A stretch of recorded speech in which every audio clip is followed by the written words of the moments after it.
진정한 마음으로 평화를 빕니다.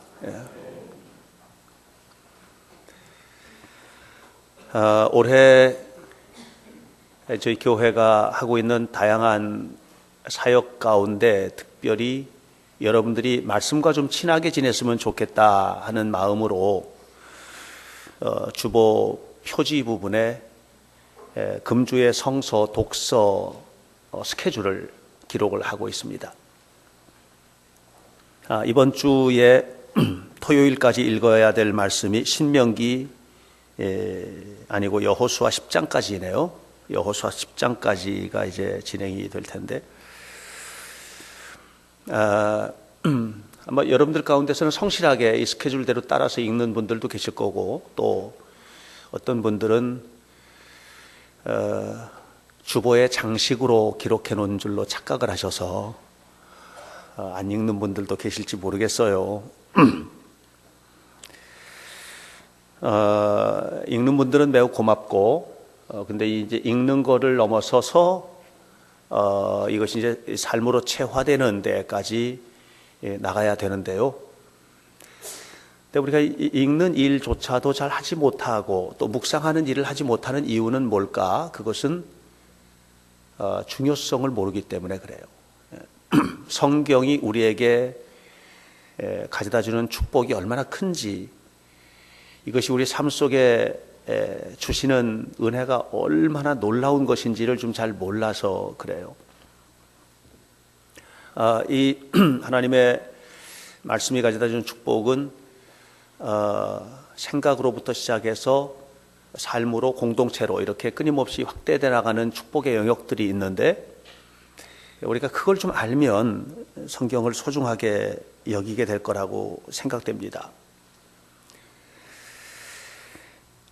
성경을 읽고 우리가 이제 묵상을 하게 되는데, 성경을 읽고 묵상하는 이유는 예수님 닮아가려고 그러는 거예요.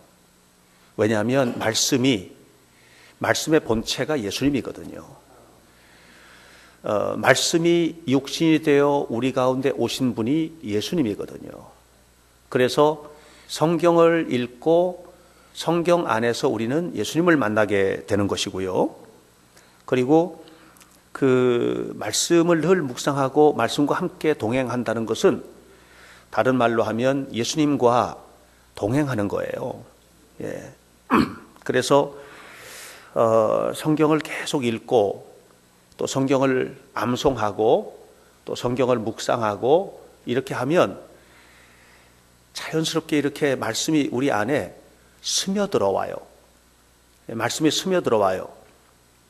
그리고 내 안에 스며들어온 말씀이 생명력 있게 약동해요. 그러면 이 안에서 놀라운 일들이 막 벌어져요. 우리 안에서 놀라운 일들이 벌어져요. 3월의 첫 주일이에요. 3월의 첫 주일인데 제가 지난 금요일 날 대신방 시작했거든요. 신방하면서 가정마다 이렇게 다니면서 보니까 양지 바른 곳에는 벌써 튤립도 굉장히 많이 올라왔고 온갖 나물들이라든가 이게 나오고 꽃눈들도 많이 폈어요. 이제 금방 활짝 펼 것 같아요. 왜냐하면 이 차가운 겨울 계절 속에 따뜻한 봄 기운이 스며들어서 그래요. 이렇게 따뜻한 봄 기운이 스며드니까 땅 속으로도 스며들고 뿌리도 스며들고, 그러니까 죽었던 것 같은 나무 가지에도 이 따뜻한 봄 기운이 스며드니까 싹이 나는 거거든요. 생명이 약동하는 거예요. 춤을 추는 거예요. 하나님의 말씀이 우리 속에 스며들어야 돼요. 그러면 우리 안에서 막 약동해요. 그러면서 더러운 것들이 물러나가게 되고 또 육신이 치유를 경험하게 돼요. 치유를 경험하게 돼요. 치료된단 말이에요. 치료돼요. 생각도 치료되고 삶의 치유의 역사가 나타나게 됩니다. 왜 그렇게 되느냐 하면 말씀이 우리 안에 스며들면, 말씀이 주님이라고 그랬죠? 주님의 생각이 내 생각이 되는 거예요. 예. 그리고 자꾸 이렇게 읽으면서 묵상하다 보면 주님의 인격이 내 인격이 되고 주님의 믿음이 내 믿음이 돼서 주님 믿는 걸 나도 믿게 되고, 그리고 주님처럼 살게 되는 거예요. 그러니까 복을 받을 수밖에 없어요. 그 속에서 복을 받을 수밖에 없어요. 그렇게 안 살면 우리가 교회는 열심히 다니지만 상관이 없지요. 하나님의 생각과 다르게 사는 거니까 하나님의 생각과 다르게 사는데 복을 받을 수가 없어요. 예를 들어서 회사에 취직을 했는데 사장의 어떤 대표의 경영 방침이 있잖아요. 근데 그거하고 전혀 다르게 가면 쫓겨나야죠. 예.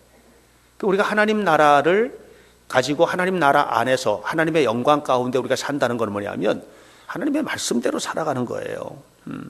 그러면 우리는 하나의 스타일을 형성하게 돼요. 그 사람 참 스타일이 있다. 그러면 그 사람 나름대로 뭔가가 있는 거거든요. 그게 뭐냐면 주님과 동행하는 영적 스타일이 그 속에서 생겨요. 이건 굉장히 좋은 게 생기는 거거든요. 여러분들이 그런 삶을 살아야 하나님 앞에 복을 받게 된다는 것입니다. 그런데 우리가 이 하나님의 말씀이 우리 안에 들어와서 하나의 거룩한 영적인 스타일이 생기게 되고 분위기가 만들어지려면 거기는 말씀을 읽는 것을 넘어서 말씀이 내 삶 속에 소화가 돼야 돼요. 그러니까 하나님의 말씀을 읽고 그 말씀이 소화가 된다는 것은 동의가 되는 거거든요. 동의가 되면서 그대로 살아가는 거죠. 여러분, 그게 만약에 안 되면 마치 음식을 먹는데 소화가 안 되고 소화가 하나도 안 되고 그냥 다 배설하는 것과 똑같아요. 제가 동의도 얻지 않고 우리 교회 한 분을 소개하게 돼서 미안해요. 미리 동의를 좀 얻었어야 되는데, 우리 김광래 전도사님. 제가 우리 김 전도사님 보면은 너무 속상해요. 저랑 비슷하게 먹어요. 먹는 거는 다니면서 얼마나 잘 먹는지 몰라요. 근데 제가 안타까운 거는 뭐냐면 이분이 장이 너무 안 좋거든요. 장이 심각하게 안 좋고 지금 거의 뭐 계속 한 달에 두 달에 한 번인가 뭐 얼마야 주사를 맞는데, 그 주사를 맞으면서 이 장에 있는 모든 것들을 다독다독 다독여 가지고 그래서 이제 먹으면 좀 덜 불편하고 이렇게 돼요. 제가 속상한 건 뭐냐면은 같이 신방을 하건 뭘 하건 같이 밖에 나가서 음식을 먹고 들어오면 늘 들리는 곳이 있어요. 화장실을 가요. 그러니까 이게 안 되니까 배출을 해내는 거예요. 그러니까 살이 안 찌죠. 뭐 어떤 여성분들은 너무 좋겠어요. 살이 안 쪄서. 이렇게 생각하는 분들이 계실지 모르겠는데 우리 전사님 너무 괴롭죠. 제가 괴로운 건 뭔 줄 아세요? 제가 괴로운 거는 우리 성도들에게 풍성한 말씀을 먹였는데 밖에 나가면서 화장실 들려서 다 쏟아놓고 가는 거예요.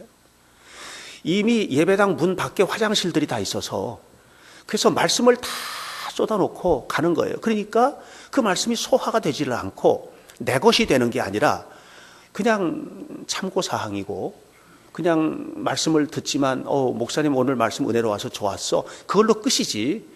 그 말씀대로 사는 노력도 없고 그 말씀대로 사는 어떤 결단도 없고 그 말씀에 대한 아픔도 없고 변화도 없고, 그러니까 10년을 믿어도 그대로고 20년을 믿어도 그대로고 그냥 30년을 믿어도 이게 뭐냐면 어른아이. 신앙생활은 오래 했는데 여전히 어린아이 같은 믿음의 상태에 머물러 있어서 단단한 음식은 먹지 못하고 늘 좋은 것만 줘야 좋지 그렇지 못한 것들은 이해하지 못하고 받아들이지 못하고 용서도 못하고 이해도 못하고 사랑도 못하고 그렇게 되는 거거든요. 지난 금요일 날 이런 부분들에 대해서 심각한 도전을 제가 했어요. 금요일 심야 기도회 때. 하나님의 자녀인가 마귀의 자녀인가 뭐 이런 얘기죠. 교회 안에도 있단 말이죠. 교회 안에도. 우리가 하나님의 말씀을 잘 듣고 또 하나님의 말씀을 우리가 열심히 읽고 그리고 이 말씀을 소화해서 산다는 것은 뭐냐면 그건 축복받는 거예요. 하나님 앞에 복을 받는 거거든요. 형통의 원리가 이 속에 담겨져 있거든요. 얼마나 형통케, 우리 삶을 형통케 하시는 것이 하나님의 꿈이에요. 우리를 죽어서 천국 데려가는 것만이 아니고 이 사회에서 리더가 되라, 하나님의 복을 받아서 누려라, 삶이 치유되어라, 형통한 길을 걸어라, 뭐 이런 모든 것들이 다 하나님의 꿈이거든요. 그래서 하나님의 말씀이 우리에게 주시는 은혜를 깨닫고 이 말씀이 내 삶을 형통케 하는 말씀으로 세워지도록 하기 위해서 우리가 제일 먼저 고쳐져야 될 부분이 뭐냐면은 이 생각, 마음과 생각이에요.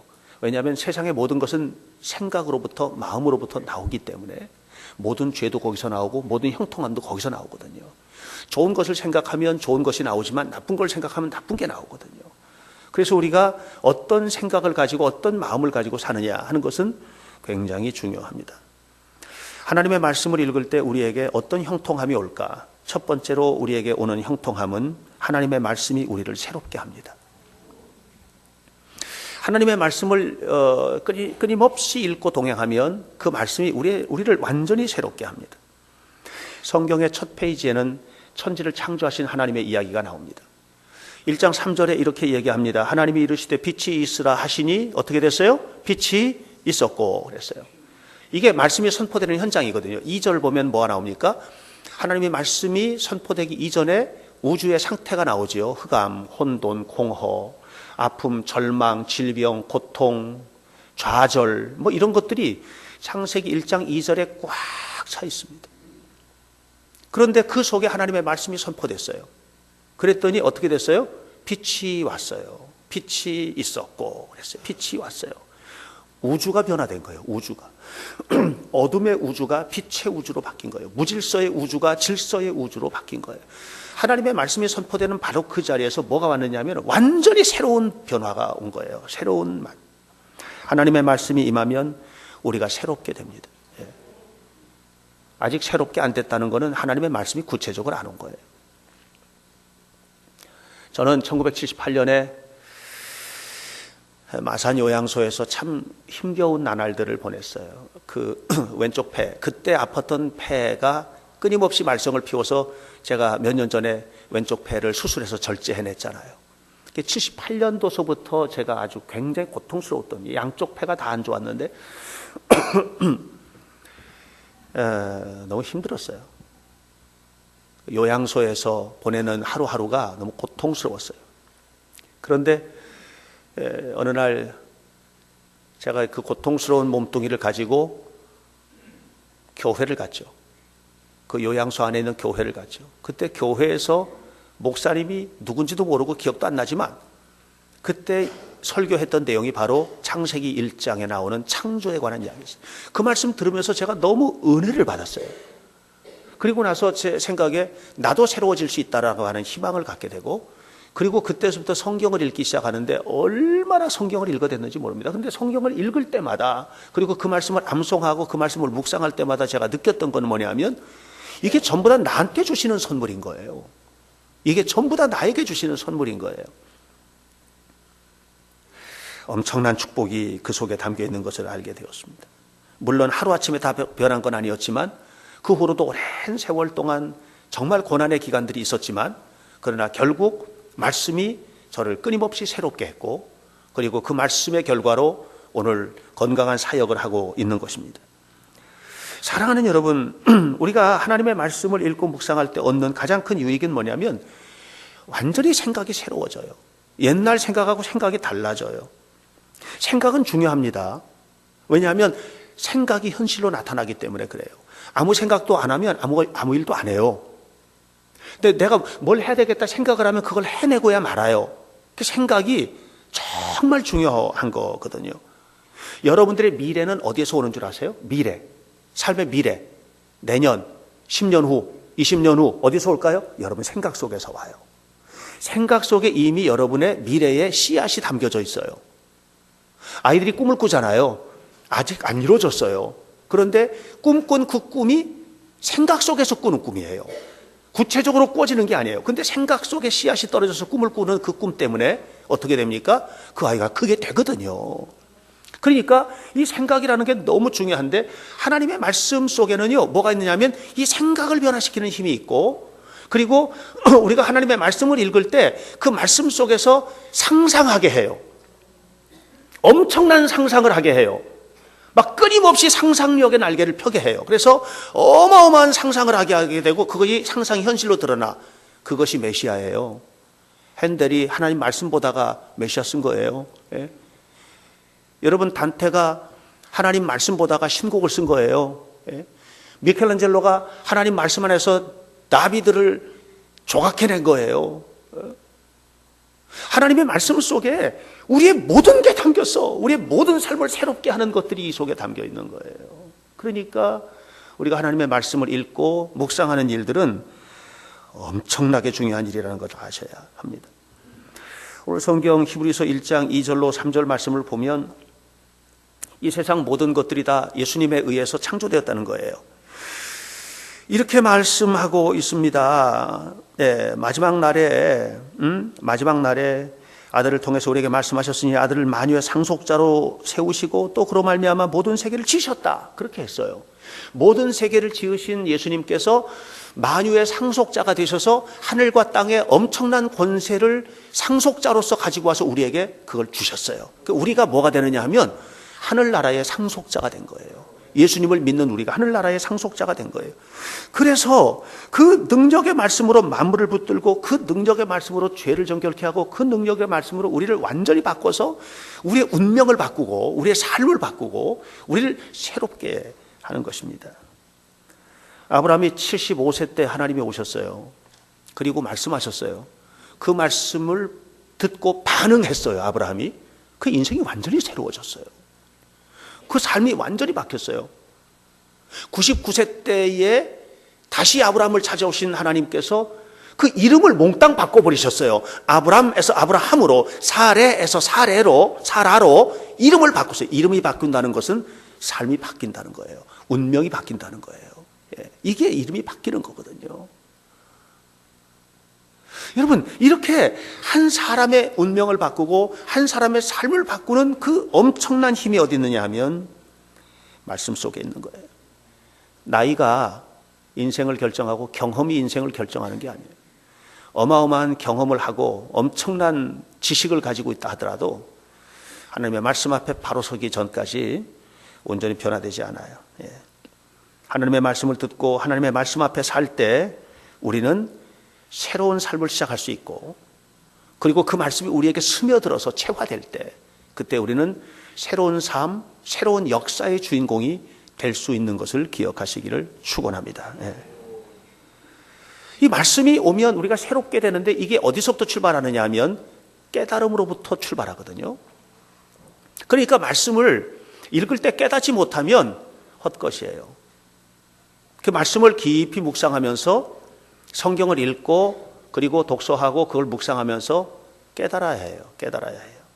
깨달음 속에는 엄청난 능력이 있어요. 마태복음 16장 예수님께서 가이사랴 빌립보에서 제자들과 만납니다. 제자들과 만나신 예수님께서 물어요. 사람들이 나를 누구라 하느냐 얘기하죠. 그러니까 다시 물어요. 예수님께서 너희는 나를 누구라 하느냐. 그때 베드로가 얘기합니다. 주는 그리스도시요 살아계신 하나님의 아들이십니다. 이렇게. 그 다음에 예수님 한 얘기가 중요해요. 바요나 시모나 네가 복이 있도다.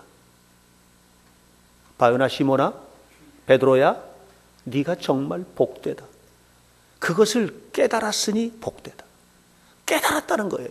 어떻게 깨달았느냐? 깨달았다는 거예요. 그러니까 깨달은 네 위에 내가 교회를 세우리라 그랬어요. 바요나 시몬아 네가 복되도다. 이것을 너에게 알게 한 것은 혈육이 아니다. 네 지식이 아니다. 네 경험이 아니다. 하늘에 계신 네 아버지께서 너에게 그것을 깨닫게 해주신 것이다. 깨달음을 받아야 돼요. 여러분 아무리 들어도 깨닫지 못하면 행동을 안 옮겨요. 그러면 깨달으면 달라요. 시편 49편 20절에서 뭐냐면 깨닫지 못한 사람은 멸망에 처하는 짐승과 같다고 그래요. 멸망에 처하는 짐승. 이게 무슨 얘기냐면 깨닫지 못하면 자기가 지금 망하는 길로 가는데도 망하는 길로 가는지 몰라. 꾸역꾸역 가. 그리고 언제 끝나냐? 완전히 망한 다음에 끝나. 완전히 그냥 다 무너져 내리고 모든 것이 끝장난 다음에 아 내가 잘못했구나 이렇게 끝나. 그게 짐승과 다를 게 하나도 없죠. 하나님을 믿는 우리들은 그렇게 하면 안 돼요. 아예 출발부터 가야 할 길과 가지 말아야 될 길, 해야 할 것과 하지 말아야 될 것을 분명하게 구분할 줄 알아야 돼요. 그리고 하나님 안에서 살아야 되는 거예요. 그래야 짐승처럼 안 사는 거예요. 짐승처럼 안 사는 거예요. 멸망의 길인 줄도 모르고 이게 이렇게 가는 게 즐겁고 좋으니까 그냥 즐겁고 좋으면 다 좋은 줄 알아요. 내가 좋으면 다 좋은 게 아니에요. 아무리 좋아도 안 해야 될 게 있고 아무리 즐거워도 하지 말아야 될 게 있는 거예요. 우리가 그런 길을 가서는 안 되는 거죠. 그런 걸 몰랐었기 때문에 아담이 선악을 알게 하는 나무 왜 따먹을게요? 아담이 왜 따먹은 것 같아요? 아담이 그거 따먹으면 하나님처럼 그렇게 될까봐 따먹은 거예요. 그거 따먹고 에덴 동산에서 쫓겨날 줄 알았으면 안 따먹었겠지. 좋은 게 좋은 거예요? 아니에요. 하나님 말씀대로 사는 게 좋은 거예요? 네. 그러니까 하나님 말씀대로 살아야 되는 거예요. 예. 깨달음의 능력은 매우 중요한데 이렇게 깨달으면 하나님께서 우리에게 뭘 주시냐면 열매를 맺게 해주신다. 마태복음 13장 23절에 뭐라고 그랬냐면 좋은 땅에 뿌려졌다는 것은 뭐냐? 좋은 땅에 뿌려졌다는 것은 씨앗이 열매를 맺는 것인데 100배, 60배, 30배의 결실을 얻느니라 그랬어요. 깨달은 사람만 열매를 맺어요. 깨닫지 못하는 씨는 어떻게 된다고 그랬냐? 마태복음 13장 19절에 마귀가 와서 다 가져가 버린다 그랬어요.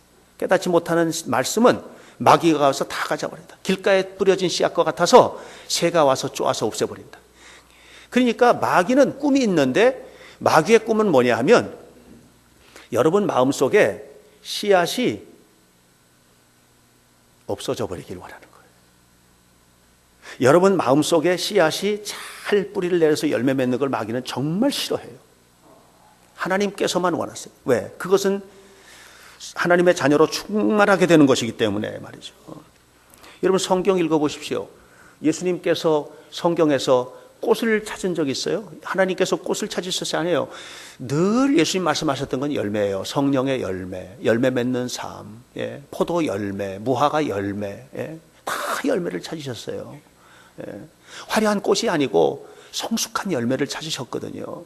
그 열매는 어디서 오는 것입니까? 하나님 말씀대로 살 때. 그러니까 우리가 열매 없는 삶을 살 때 우리 안에서 이렇게 뒤져거려서 성령의 열매가 없고 은혜의 열매가 없을 때 주님 섭섭해 하시죠. 사랑의 열매가 있니? 하고 이렇게 보시죠. 그럼 그렇게 안 살면 섭섭해 하시죠. 하나님께서. 그렇게 섭섭해 하는 것을 넘어서 나중에 그래도 깨우쳐줘도 깨닫지 못하면 성경에 수없이 많이 나오는 용어 중에 하나가 제가 이번에 성경을 읽으면서 이제 그런 것들이 이렇게 표시를 해봤는데 매를 때리시죠. 매를 때리시는 거예요. 뭔가 무너져요. 왜? 그래야만 깨달으니까. 그래서 여러분 열매를 맺으셔야 돼요. 예. 이렇게 열매 맺으면 요한복음 15장 7절 너희가 내 안에 거하고 내 말이 너희 안에 거하면 무엇이든지 원하는 대로 구하라 그리하면 이루리라. 우리가 원하는 것을 주시는 거예요. 하나님이. 언제? 하나님의 말씀이 우리 안에 스며들어서 우리가 주님과 동행하는 삶을 구체적으로 실천할 때 그때 우리는 우리가 구하는 것을 하나님께서 들어주시고 응답받게 되는 것을 기억하시기를 바랍니다. 그러므로 여러분 우리가 하나님의 말씀을 잘 들어야 됩니다. 그래야 열려요. 삶도 열리고 축복의 길도 열리고 은혜의 길도 열리고 열리는 거예요. 다 열려지시기를 주의 이름으로 축원합니다. 이 열려지는 은혜의 축복이 어디서부터 오느냐? 깨달음으로부터 온다. 하나님께서 기뻐하시는 것이 무엇인지를 깨닫고 그것을 행동으로 옮기고 삶으로 실천하는 데로부터 온다. 그러니까 여러분 성경을 열심히 묵상해야 되고요. 깨닫는 거는 어디서부터 깨달아져요? 읽어야 깨닫고 들어야 깨달을 거 아니에요. 읽지도 않는데 깨닫고 듣지도 않는데 깨달아져. 그러니까 읽어야 될 거 아니에요. 읽으시기 바랍니다. 또 들어야지요. 하나님 말씀 듣는 날을 사모해야 돼요. 우리가 예배당 나올 때 오늘 우리가 예배 드린다. 하나님 앞에 내 삶을 드려야지. 이것과 동시에 오늘 하나님께서 내게 주시는 말씀 무엇을 주실까? 하나님께서 내게 주신 말씀을 내가 기쁜 마음으로 들어야지 하는 어떤 그리움과 갈급함 이런 거 가지고 와서 예배 드려야 되는 거예요. 그러면 그런 속에서 역사가 나타나는 거죠. 여러분 살다 보면 문제 많죠? 문제 있죠? 예. 성경에도 문제 많은 거 아시죠? 성경에 보면 기적 이야기가 많이 나오는데요. 굉장히 재밌는 게 있어요. 기적은 언제나 무엇과 함께 왔는 줄 아세요? 문제가 있어서 문제를 해결하는 기적으로 왔어요. 이게 재밌어요. 어떤 사람이 문둥병이 걸렸는데 너무 고통스러워하다 주님 만났는데 문둥병이 낫는 기적이 왔어요. 이 고통이 바뀌는 거예요. 이스라엘 백성들이 애굽에서 탈출해서 가나안 땅으로 가는데 홍해가 온 거예요. 뒤에서 애굽 군대들이 막 쫓아오는데 문제야, 이 홍해가.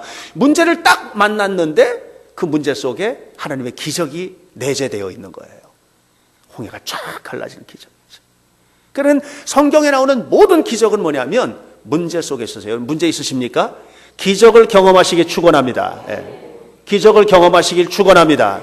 기적을 경험하시길 축원합니다. 기적을 경험하세요. 살아계신 기적을 경험하세요. 이게 어디서 와요? 언제 구하는 걸 주세요? 언제 기적을 주세요?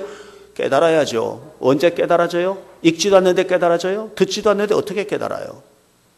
읽으시기 바랍니다. 들으셔야 돼요. 그리고 깨닫고 하나님 앞에 삶을 드려 형통케 되는 은혜가 여러분 속에 이루어지시기를 간절히 축원합니다.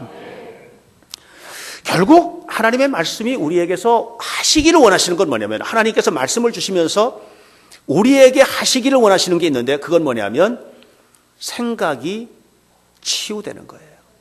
생각이 치유되는 거예요. 생각이 치료되셔야 돼요. 그럼 삶이 바뀌어요. 생각이 병들었거든요.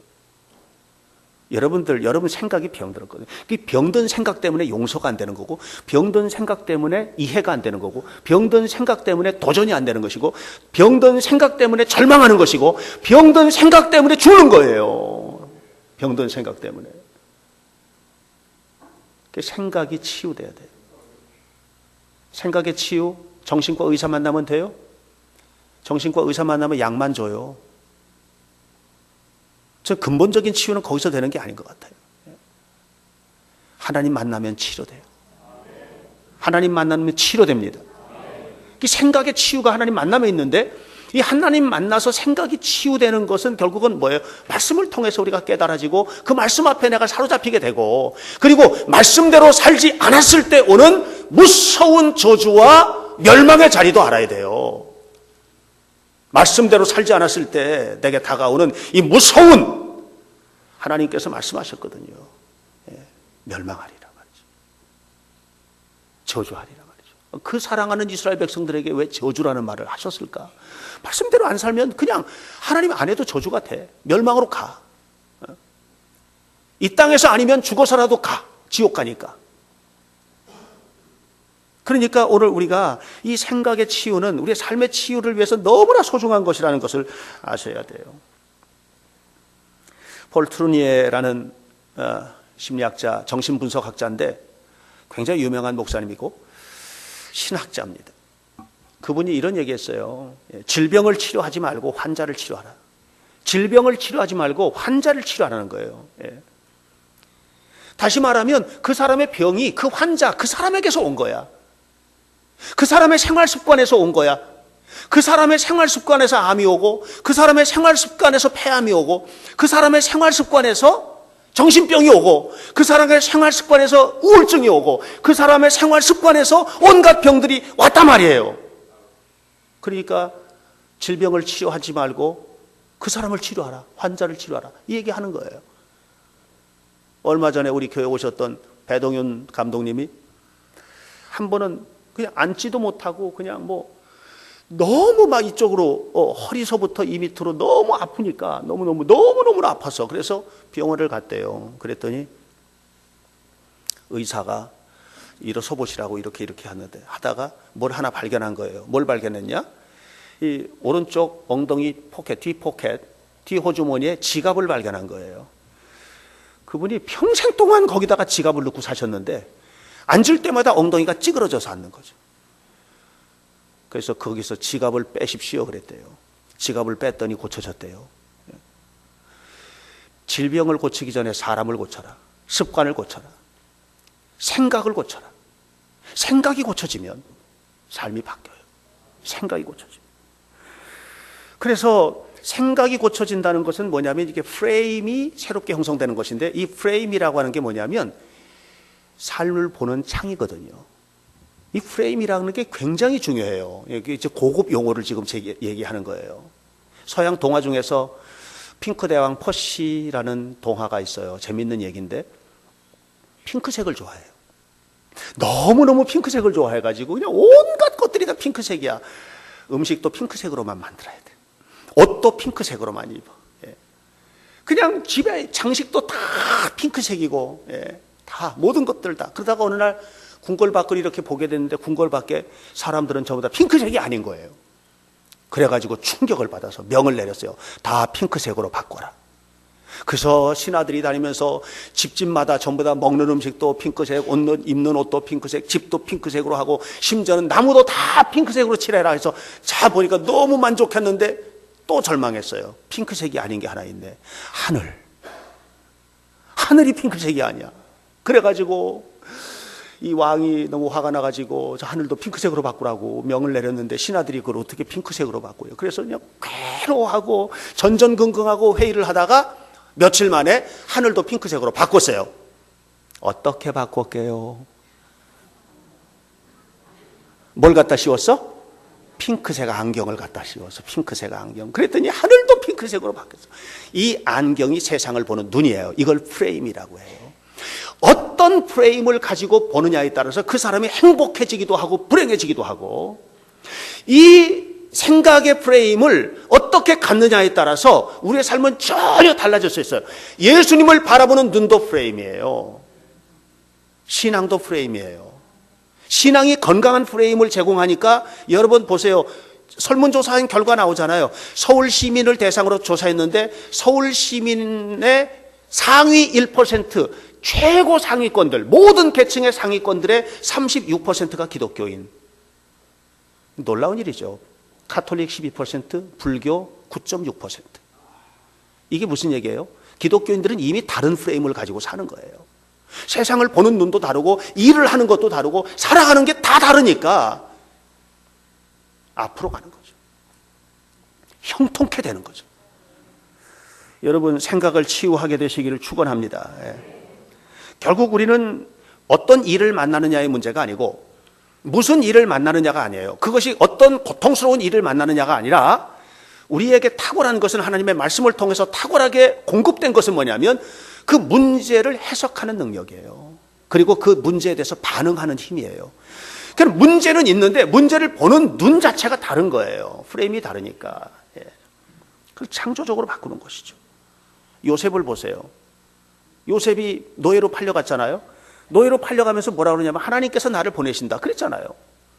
그러니까 거기에 가서 보디발의 집에서도 최선을 다하고 감옥에 갇혀서도 하나님께서 뜻이 있겠지, 섭리가 있겠지, 하나님께서 이끌어 가시는 거야. 이게 세상을 보는 프레임 자체가 달라. 그러니까 절대로 낙심 안 해. 그리고 그 속에서 뭐예요? 결국은 총리가 되고 세상을 살려내는 역할을 하는 거예요. 고난이 왔어요. 그 고난을 해석하는 게 능력이에요. 어떻게 해석하실 거예요? 하나님의 뜻 안에서 해석하시기 바랍니다. 그게 축복인 것이죠. 사람은 누구나 다 이 세상을 한평생을 사는 겁니다. 한평생의 삶을 살아가는 동안에 여러분 어떻게 사시겠어요? 아름답고 좋은 일만 경험하고 사시기를 바랍니다. 그러나 그렇지 못할 수 있죠. 그런데 그 고통스러운 삶의 현장에서, 내게 다가온 원치 않는 현장에서 그것을 이겨낼 수 있는 힘은 무엇입니까? 말씀이 주는 힘입니다. 하나님의 말씀을 읽고 그 속에서 깨닫고 내 생각이 치유되고 바라보는 시각이 바뀌고, 그럼 완전히 바뀌는 거예요, 인생이. 그런 삶을 살아가야 축복이 되는 겁니다. 사랑하는 성도 여러분, 여러분 삶 속에 하나님의 은혜가 충만하시기 바랍니다. 올 한 해 주님의 말씀과 동행하기로 결심하십시오. 그리고 그 하나님의 말씀을 늘 묵상하고 그냥 읽다가 어느 순간인가 이 말씀 너무 좋아 그러면 그 말씀을 외우세요. 더 이상 안 읽어도 돼. 그 말씀 외우세요. 하루 종일 곱씹고 또 묵상하고 그렇게 하세요. 그래서 내게 되도록 하세요. 그렇게 살게 될 때 우리 안에 어떤 일이 벌어질지, 우리 미래가 어떻게 새롭게 바뀔지 상상을 초월하는 일이에요. 왜냐하면 그것은 하나님께서 주실 거니까. 우리의 능력을 뛰어넘어서 주실 거니까. 여러분의 삶 속에 놀라운 하나님의 은혜가 가득하시기를 간절히 축원합니다. 기도하겠습니다. 살아계신 아버지 하나님, 우리가 하나님의 말씀을 열심히 읽고 묵상하면서 살도록 도와주옵소서. 우리가 성경을 읽고 묵상하는 까닭은 예수님을 닮아가기 위해서입니다. 말씀의 본체는 예수님이기 때문에 말씀을 만나는 것은 예수님 만나는 것이고, 말씀과 동행하는 것은 예수님과 동행하는 것이고, 말씀과 함께하는 것은 예수님과 함께하는 것이기 때문에 우리가 끊임없이 말씀을 묵상하다 보면 말씀이신 예수 그리스도께서 내 삶 속에 계시고 그리스도의 생명으로 충만해질 줄 믿습니다. 엄청난 복을 누리게 될 줄로 믿습니다. 아버지 하나님, 우리 성도들, 현대교회 성도들을 향하여 계획하신 주님, 멸망에 처하는 짐승과 같은 삶을 살지 말게 하시고 거룩하게 구별되어서 구하는 것 응답받고 하나님 앞에 새롭게 되어서 날마다 하나님과 동행하며 살며 승리하는 은혜로운 자녀들이 되도록 복을 내려 주옵소서. 예수 그리스도의 이름으로 기도하옵나이다. 아멘.